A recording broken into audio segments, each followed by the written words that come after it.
Welcome. Today we're going to discuss Christopher's expat lifestyle. He is a perfect example of somebody who's been living overseas for a long time. Christopher, your interview is coming up next. Sounds good. Glad to be here, Nate. My name's Christopher. I run a YouTube channel called Retire and Go. I started about 3 years ago, full time.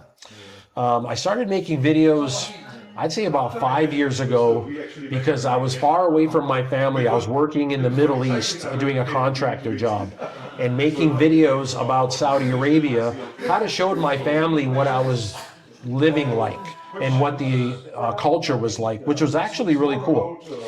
And when I retired finally, I decided to continue on, to keep making videos as I'm traveling around the world. And I thought it would be kind of fun to put it on YouTube and talk about it. I've enjoyed it. It's now been 3 full-time years of making videos, this year now, and it's enjoyable. Well, I could tell you as one of your viewers, long-time viewers, I've been probably watching maybe 2-3 years, pretty much since your beginning. And it's been really enjoyable to watch. What I really particularly enjoy is the information that you have packed into every episode that you create. Yeah. You know, there's a lot of like actionable intelligence is what I would call it. Yeah, that really helped me when I first started traveling. Watching YouTubers talk about how to use the rail system, how to use ATMs overseas, what to expect when you get into hotels. And also, I thought that a lot of these cities out in Southeast Asia, because they were so large, I thought they were dangerous. That's the coming out of the West feeling I have about big cities. And by watching YouTube, I realized, wait a minute, these aren't dangerous cities. And it really got me to kind of chill out. And when I started traveling to these different countries, I was like, this is wonderful. This is how cities are supposed to be run. Yeah, no doubt. And it helped a lot. And now you speak about safety. We're actually both prior law enforcement. That's right. So I know safety for me, like I get very nervous with people behind my back. I'm a little like, what do they call it? Hypervigilant. Sure. Right? So it actually means quite a bit that you would say that this is a safe area. Yeah. Just like I'm very particular about my safety as well. Yes. Is there any of the places in your travels, which have been extensive, that you maybe felt unsafe? Okay, well, let's talk about a few places. One thing that I felt about traveling through South America is that I kept my cell phone low profile. I also didn't wear anything, which I don't anyhow. I don't wear like fancy watches or anything, but I kept myself low profile. I also did not carry my cell phone on a selfie stick when I was traveling through South America and Central America. I would set myself up someplace like this and film some of the video. And the rest of the day, I would take my cell phone out and videotape what was going on around me, and then the cell phone went back in my pocket. That helped a lot. In fact, I traveled through Central and South America extensively, no problem. That system, I did not feel nervous. I had a wonderful time, and I got all the video footage that I wanted. The other place that I was kind of careful, kind of watching my six and kind of looking around and stuff, was in the train stations of East Europe. The train stations, first of all, you can travel all over Eastern Europe by train. It's not expensive, it's comfortable, there's Wi-Fi on the train. It's incredible. They have designed the rail system in Eastern Europe so well. When you hit the stations, people are hanging out there that didn't pay a ticket. And what I noticed was there were groups there, and they would have like a bag and make it look like they're traveling, and they would find out if you spoke English, and they would tell you that they are stuck at that station, and they need money to get to the next station. That's the scam. And it's such a sort of relaxed scam. It's not like they're trying to muscle you. They're acting like they're stuck, and they just want a couple of euro to kind of help them get on the train. and it is a scam. The thing that worried me is that while one person is talking to you, a second person starts establishing themselves behind you. In some of my videos, as soon as that started happening, I actually started filming myself. And they noticed that. They're like, well, why is he filming himself, right?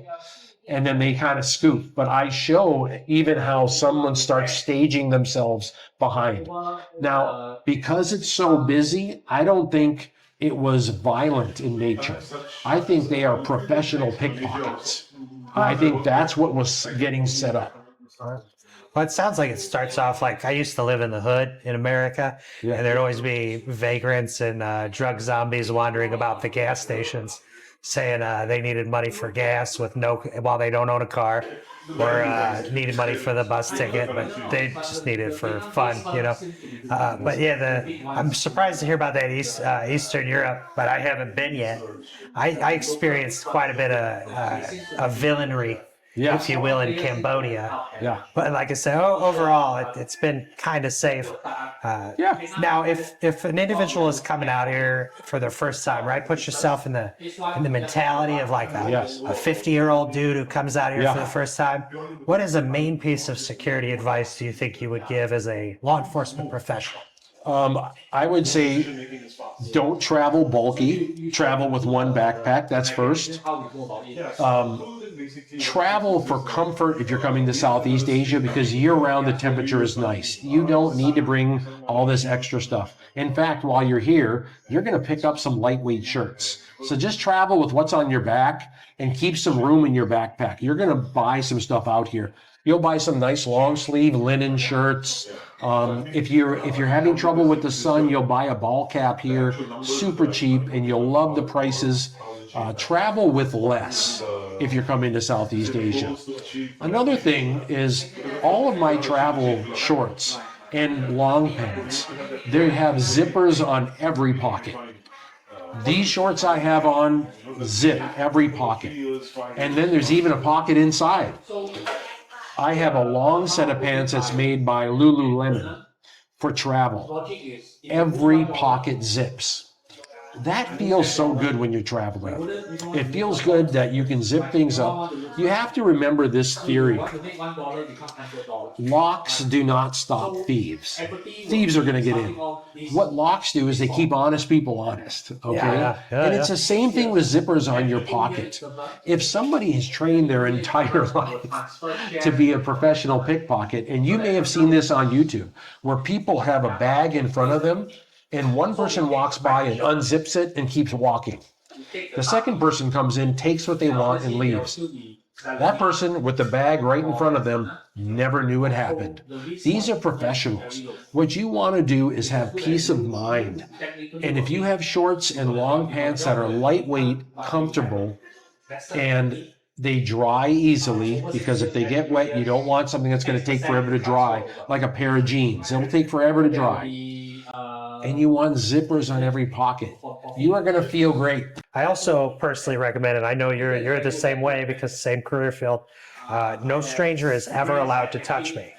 Any kind of touching from a stranger is immediately met with a block of the hand. Yes. And usually, if it happens more than once, a strong no. That's a good point. We're now seeing an influx of Far East Asian into Southeast Asia. And one thing about Far East Asian culture is touch. They like to put their hands on your shoulders. It's a very friendly sort of, especially if you're negotiating over something on the street, it's very friendly. They'll put their hand on your shoulder to talk to you. Another tactic is they shake your hand and then they double clasp, like they want to talk to you like this.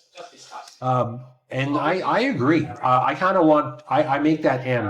I don't want to make contact with people. I'm polite. I'm professional. I don't mind negotiating. I believe negotiate with a smile, and you'll get the price you want. But yeah, that's something that you will notice now. Going through Asia before, there's zero touch. Nobody puts their hands on you. That is not Asian culture. But as the Far East Asians come in to Thailand, touch is part of their culture. And so you just be polite. I just smile. Yeah. I just smile and I put my hands up like this. They get it. Yeah, in Southeast Asia, like Yeah. say, they're fine. They know you don't want to be touched. Yeah. They don't want to be touched. So if somebody's trying to touch you, they're usually a bad person. Yeah, you know, Or yeah. somebody who might cause you some problems. Yeah. All right. So now you've traveled. How many years ago did you retire versus how many years ago did you start like traveling on the regular? Okay, that's a good question. Let's see. I'd say probably about 15 years ago, I started coming for 2 weeks while I was still working.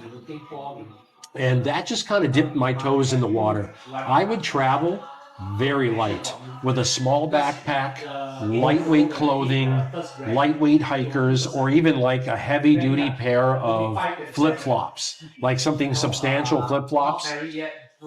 I would buy my sunglasses here, ball cap here, but my backpack was literally about that big. That's how big. And almost like a school backpack. That's crazy. That's crazy. And I would come here for 2 weeks. I would buy all my toiletries here, use them, leave them in the hotel room when I went for the airport. And I absolutely loved it. It gave me a chance to kind of integrate into the culture, not worry about things. I didn't bring extra bags and stuff. And I got a chance to see how much things cost. And I started to figure out that retirement out here was going to work for me. This is going to work financially. Not only did I like the culture, I liked the food, I liked the people, I liked how safe it was. The cost of living was, for 2 weeks, I could price it out. And I figured that within a 30-day time span, I probably never break $1,500, $1,500. I would have to work at that. Wait. $1,500? $1,500. In what countries are you doing that? Thailand, Malaysia, Vietnam. I did it in Bali, which is surprising because people think of Bali as luxury. And don't get me wrong, they've got $1,000 a night villas in Bali.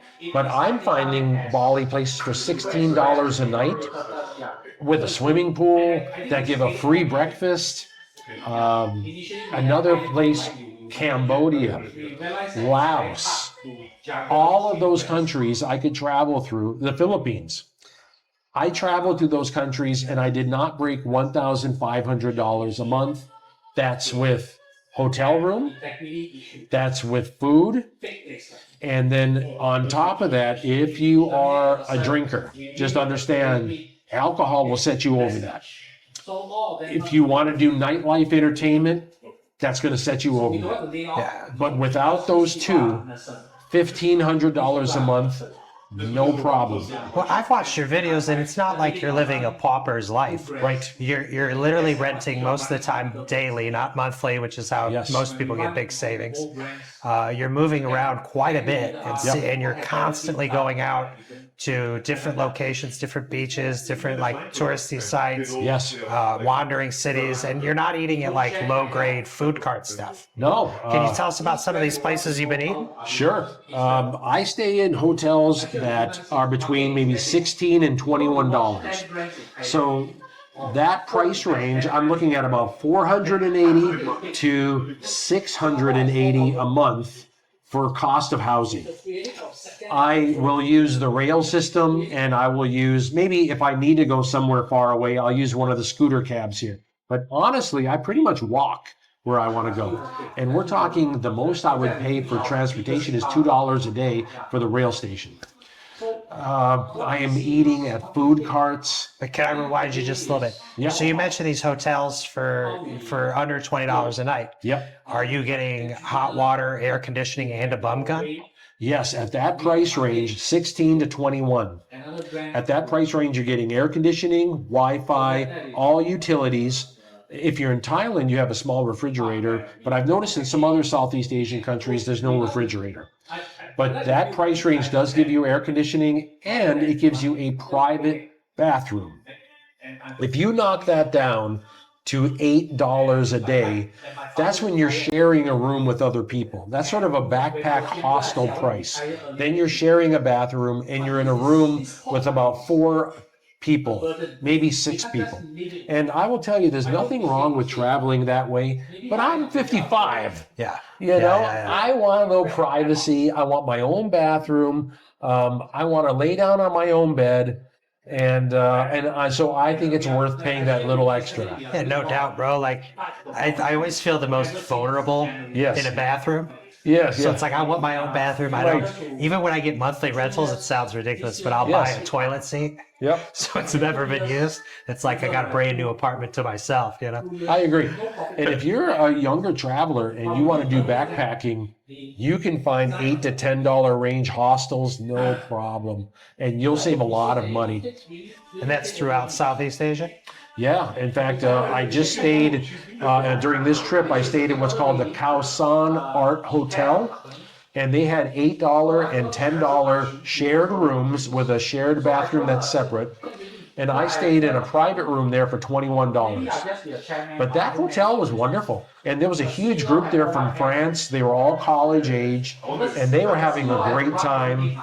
They have a shared space that's lovely there, and they have a nice restaurant there.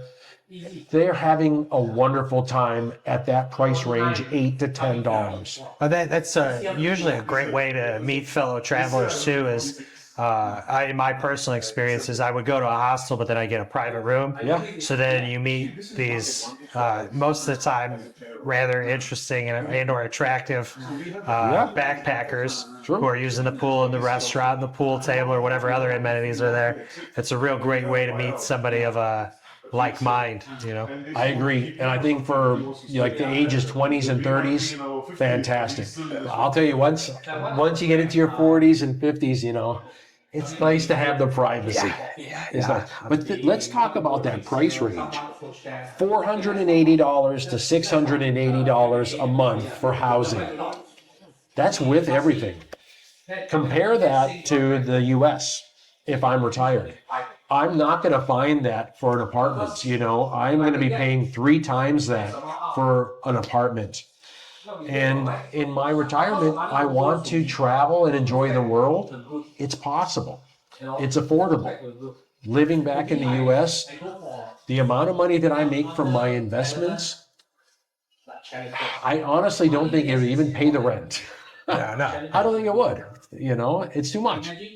For the food lovers out there, I noticed you do include a lot of the restaurants you go to. And do you have, like, I know you're very strictly budgeted. Sure. Do you have, try to eat so many meals at a certain price? How do you account for your food budget? For me, is the most expensive part. That is a great subject to discuss. When I first started coming to Thailand, I was on a vacation budget. And so if you're coming for 2 weeks, like they joke here in Thailand, you're the 2-week millionaire, you know? And you're going out every night and you're having fun, and your budget on food is different than when you're retired.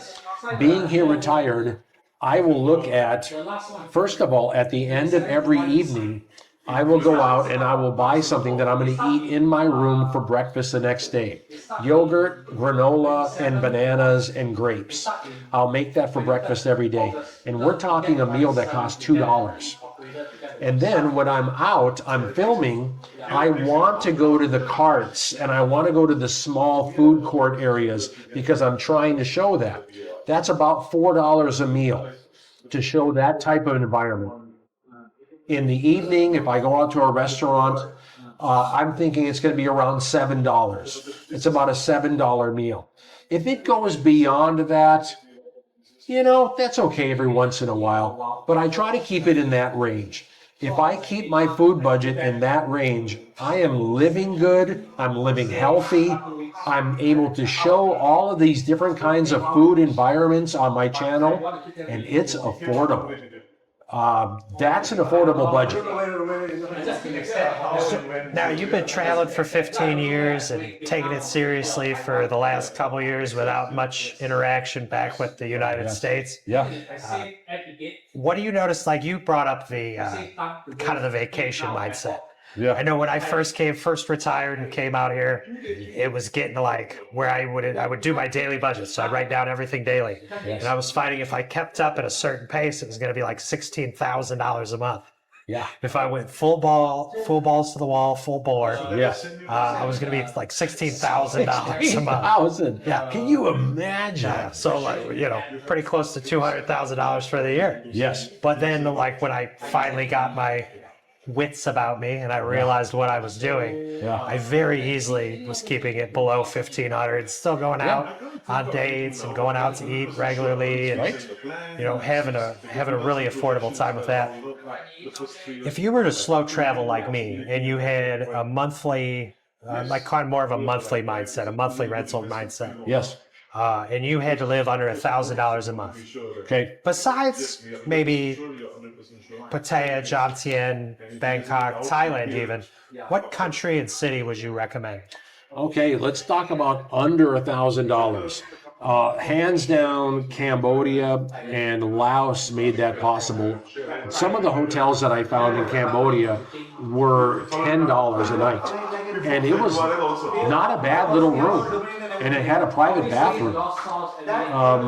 If you went up to $15 a night in Cambodia, it was a nice room, and I showed all that when I traveled through Cambodia. I went to go visit Angkor Wat, and I stayed in two different hotels that were a few miles away from the Angkor Wat complex.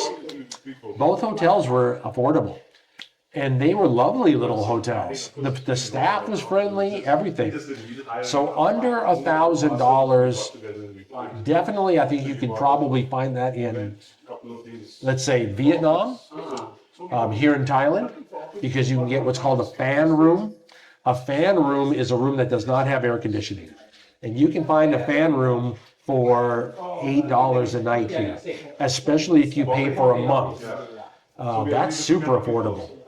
And that gives you a little bit of flexibility on your food, and that gives you some flexibility, maybe if you enjoy having a drink from now and time. It gives you a little bit of budget for that. Here's the thing about thinking about trying to live under $1,000 a month. Retirement isn't about survival. Retirement is about quality of life. The reason why you quit work is because it sucked, right? And you want to live a life that's more enjoyable. You want to live a life that has a little bit more of joy in it. And no matter where you try to live around the world, if you're trying to budget yourself for under $1,000, you may be taking some of that away from yourself. Try to invest along the way so that you have a budget between $1,500 and $2,000 a month, passive income coming into you. Because retirement isn't about just scraping by. It's about enjoying those years of your life. And these days, people are living longer than ever. So you might be retired for many decades. Enjoy it. Live it worthwhile. I'll give you an example. Because I am able to live this lifestyle low cost, I have a few $100s that are left over every month. I reinvest that into my retirement. So I'm building my retirement. I will buy some dividend stocks and add it to my portfolio every month. I could never do that in America. I would never afford that. But living this lifestyle, I can. And now after 3 years, I have noticed that I have an uptick in my monthly income. Is it a lot? No, it's not. Maybe it's $150 a month or something, But I will tell you, in this lifestyle, that changes things. That little change, while in the US, you wouldn't even notice it, $100 a month difference because you've been able to invest while you're retired, you notice it. That's the difference between adding more retirement travel. That could be an extra flight right there every year. That can be going from $16 a month in a hotel to $20 a month in a hotel. That's a very different hotel room. That could be maybe changing where you eat once a week, and you're going out to a nice restaurant and you're listening to some live music. If you can retire somewhere that's affordable, it gives you the ability to continue investing through your retirement. And as you're retired, your quality of life continues to go up.